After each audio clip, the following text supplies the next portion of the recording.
You know that moment when the internet decides it's not just gossip anymore, it's an investigation? Yeah, welcome to that moment, because Candace Owens just dropped the kind of truth bomb that makes headlines tremble after weeks of silence after Charlie Kirk's parents came forward with details that made even loyal Turning Point fans say, wait, what? Candace finally broke her silence, and let's just say she didn't whisper, she detonated. Stick around, because what started as grief has turned into the most shocking political celebrity mystery of the year. This isn't just about loyalty, it's about legacy, power, and who's rewriting the truth. The parents break the silence. You know how every mystery starts with one voice refusing to stay quiet? Well, in this case, it wasn't an influencer, a journalist, or a conspiracy theorist. It was Charlie Kirk's parents. And when they finally spoke, it wasn't for attention. It was because something didn't add up. For weeks, the public assumed the family was grieving privately. The respectful silence, the closed doors, the statements written in polished PR language. But then they appeared out of nowhere, like the calm before a very ugly storm. And instead of tears, they brought documents. The first bombshell? They said key items, Charlie's laptop, his phone, and even handwritten notes, vanished right after his death. Not taken by authorities, not held by family, but redirected to Turning Point USA's internal office, the same organization now being led by his widow, Erica Kirk. The tone of their interview wasn't theatrical. It wasn't emotional. It was chillingly calm, like parents who've stopped hoping and started knowing. You could hear it in their voices, that quiet disbelief that turns into suspicion. They said, "We just want the truth, not rumors, not statements, the truth." And then came the line that stopped the internet cold. They read from one of Charlie's private notes, a line scribbled weeks before his death. "Something is wrong. I no longer believe what's happening inside Turning Point." That single sentence changed everything, because this wasn't coming from trolls or pundits. It was coming from Charlie himself. The note wasn't long, but it was heavy. It was like a confession from someone who realized he might have built something that outgrew him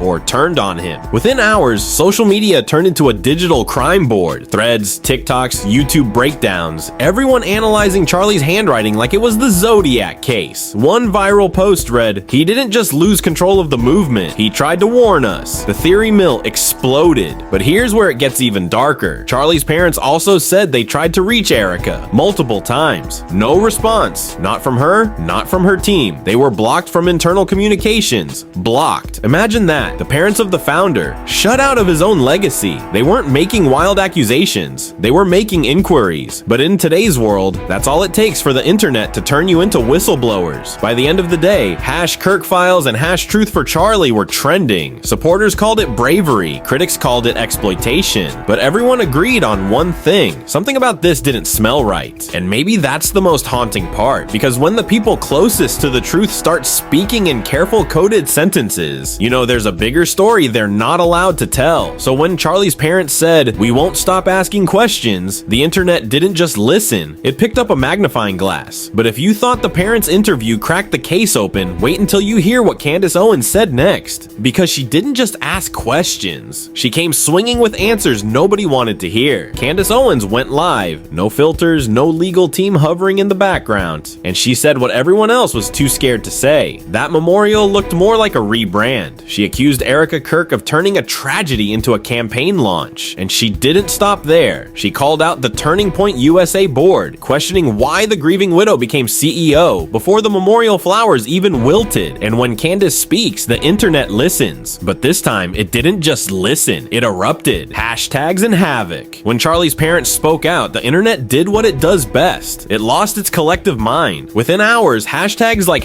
#Justice for Charlie and #Erica Exposed were everywhere, turning grief into a trending war zone. TikTok detectives launched investigations, YouTube analysts zoomed into Erica's facial expressions, and journalists retweeted rumors like facts. Suddenly, everyone had a theory, everyone had a take, and the truth got buried under engagement metrics. The line between journalism and gossip evaporated, replaced by a digital feeding frenzy where likes mattered more than logic. The result? A full-blown social media wildfire that no one could contain. Each post fed the algorithm, each debate boosted visibility, and outrage became the oxygen that kept the story alive. Erica Kirk went from widow to trending topic. Candace Owens became the unofficial prosecutor, and Turning Point USA turned into a hashtag battlefield. It wasn't about facts anymore, it was about factions. In the new media landscape, landscape, the crowd doesn't wait for evidence. It creates its own. And for better or worse, the internet had chosen its courtroom. But if you think social media chaos was the peak, oh no. Candace had a part 2, the faith over fear dilemma. Days later, Erica posted a single phrase, faith over fear. To her supporters, it was strength. To her critics, it was strategy, because faith sells and fear keeps you scrolling. That phrase became the banner for her new leadership image, calm, holy, and headline ready. But when journalists discovered that the Turning Point CEO paperwork was filed before the memorial, faith over fear turned into file over feelings. And that's when Candace started connecting dots no one wanted connected. The donor emails. This is where the whole story stops being about grief and turns into a political thriller. According to the material in your competitor-style doc, what set the internet ablaze was a leak. A supposed donor email that read, "Erica has a clear idea of the new direction. We just need the public to trust and follow." Whether authentic or not, the timing was like gasoline on an already burning fire. The memo appeared right as questions about Turning Point USA's leadership transition were heating up, making people wonder if Charlie Kirk's widow had been positioned for control before his death. Candace Owens fanned the flames, implying the succession wasn't organic but orchestrated. The bigger twist, donors Charlie had famously clashed with were suddenly praising Erica, showing up at fundraisers, using phrases like next generation leadership and movement resilience. The optics were too clean, perfect lighting, sharp branding, and what critics called a grieving widow with a PR team. Conspiracy threads exploded. One side said Erica was courageously carrying on her husband's legacy. The other saw her as the face of a power realignment funded by deep-pocketed players. Each leaked screenshot, each internal email added to the growing sense that grief had been replaced by strategy. Even Joe Rogan's reaction, that the truth might be right in front of us but no one's looking at it, became the quote that defined the debate. But wait till you hear what Charlie's parents said next, because it turned the whispers into wildfire. The vanishing evidence. The vanishing evidence chapter marks the moment the story crossed from scandal into digital folklore. Days after Joe Rogan questioned missing footage and inconsistencies surrounding Charlie Kirk's death, the internet's attention turned toward what wasn't being shown: sealed files, redacted reports, and conveniently lost data. Candace Owens and independent sleuths began sharing claims that vital records, from ballistics logs to witness statements, had been scrubbed or reclassified within 72 hours of the incident. A supposed police radio log hinted at multiple suspects being mentioned, then quietly corrected. Even mainstream outlets softened language from confirmed shooter to suspect under review, fueling theories of a cover-up. Turning Point USA's corporate silence only amplified suspicion. Their quick pivot to memorial branding made people wonder if the narrative was being rewritten before the dust settled. Things escalated when reports surfaced that certain court documents and digital archives had vanished, as if scrubbed clean. Rogan noted, when evidence disappears that fast, people start wondering what's really being hidden. Owens echoed that sentiment, alleging data tampering and file deletions, suggesting a coordinated information blackout. Theories multiplied. Was it incompetence or strategic erasure? Online forums exploded with timelines, screenshots, and whistleblower leaks, each claiming to reveal new fragments of truth. In the vacuum left by silence, speculation became its own form of storytelling. The result was a digital hall of mirrors. Every fact had 3 versions, and the absence of proof became proof itself. The disappearance of evidence didn't just obscure the story, it became the story, transforming tragedy into myth and turning Erica Kirk from widow to symbol, trapped between mystery and manipulation. But the real plot twist? Candace wasn't the only one digging anymore. The Internet Investigation Unit, when officials stayed quiet about Charlie Kirk's death, the internet filled the silence with chaos. A digital army calling itself the Internet Investigation Unit formed overnight, an alliance of Reddit sleuths, YouTubers, and true crime TikTokers who believed they could crowdsource the truth faster than any newsroom. They dissected Erica Kirk's every move, from her facial expressions to flight records, using AI tools, metadata, and live stream analysis. What began as citizen curiosity turned into a conspiracy economy, where virality became validation and engagement equaled evidence. The more dramatic the theory, the more people believed it. But the investigation soon devoured itself. False leads, AI fakes, and doxing turned it from watchdog to witch hunt. The same creators who claimed to seek justice began accusing each other of spreading lies. What was left was a self-sustaining media ecosystem, detached from truth but addicted to outrage. Experts called it vigilante virality, where the hunt for justice morphed into entertainment. In the end, the internet internet investigation unit revealed a bigger truth. In today's world, facts don't win,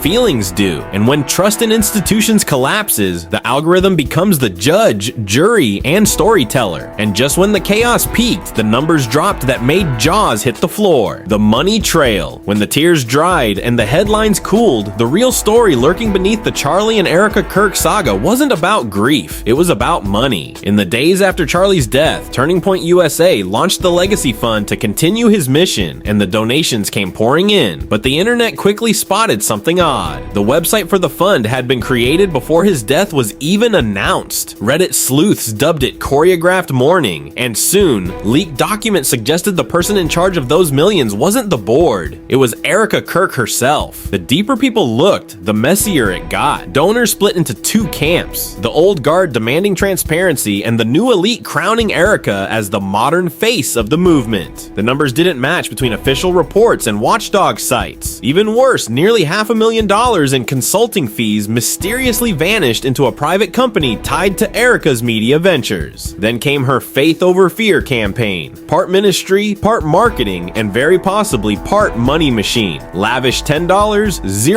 000 per plate dinners blurred the line between charity and commerce, and soon critics were calling it faith as a franchise. Candace Owens wasn't having it. She fired back with a viral takedown titled "Follow the Receipts," accusing Erica of turning grief into a business model. Then an email leak dropped the quote that lit the fuse. The rebrand will be complete by Q3. Suddenly, Erica's calm statements sounded less like leadership and more like PR spin. As the backlash hit full throttle, TikTok investigators released spending comparisons. Luxury bags, new properties, private flights. The widow, once the symbol of strength, was now the face of suspicion. Inside Turning Point, board members demanded an audit, and some were promptly removed. By the time the smoke cleared, the Legacy Fund meant to preserve Charlie's dream had become a lightning rod for distrust. The moral was painfully clear. In the age of influencers, faith, fame, and finance share the same password. Whether Erica was honoring her husband or building an empire in his shadow no longer mattered, because in 2025, power doesn't run on politics or prayer. It runs on payment processors. And if you think the money was the scandal, just wait. Because what came next wasn't about cash at all. It was about control. Who gets to tell the story and who gets to own the truth? The bigger war. By the time the money drama exploded, the Erica Kirk story wasn't just gossip. It was a digital civil war. What began as a conversation about grief and optics spiraled into a full-scale power struggle over truth itself. Inside Turning Point USA, allies turned on each other, boardrooms turned into battlegrounds, and leaked memos warned that the board no longer operates as a body, it operates as factions. Some saw Erica as a widow turned leader, others called her a corporate opportunist in mourning clothes. Meanwhile, Candace Owens threw gasoline on the fire, accusing the organization of turning Charlie's death into a brand refresh. Online, it got worse. The internet split into two armies, the truthers versus the loyalists. One side claimed Erica's rise was pre-planned, the other accused Candace of hijacking tragedy for clout. Algorithms smelled blood and did what they do best, amplify chaos. Deepfakes, fake screenshots, AI leaks. Reality blurred into performance. Then Joe Rogan dropped a line that defined the era. Everyone's looking for truth like it's a product, not a principle. That quote became gospel and weaponry for both sides. Candace doubled down, calling it a moral crusade, while Erica mastered the art of silence, posting cryptic quotes about light and faith while the internet tore itself apart. Her calm looked saintly to fans and sinister to critics. Soon, even the audience turned on itself. Comment sections became ideological war zones, and one viral comment nailed it. This isn't a mystery anymore. It's a mirror. The story had stopped being about Erica or Charlie. It was about everyone watching. The more people dug, the less they believed. News outlets pulled away, but YouTubers, podcasters, and TikTokers kept feeding the beast because outrage was good business. Experts called it a collective credibility collapse. A world where belief dies and conspiracy thrives. In the end, no one won. Erica kept her seat, Candace gained followers, Rogan got his soundbite, and the public got exhaustion. Truth didn't vanish, it was replaced by engagement. Candace weaponized conviction, Erica weaponized silence. Rogan weaponized curiosity, and the audience weaponized attention. This wasn't just a scandal, it was a simulation of our new reality. A war not fought over power or politics, but over perception itself.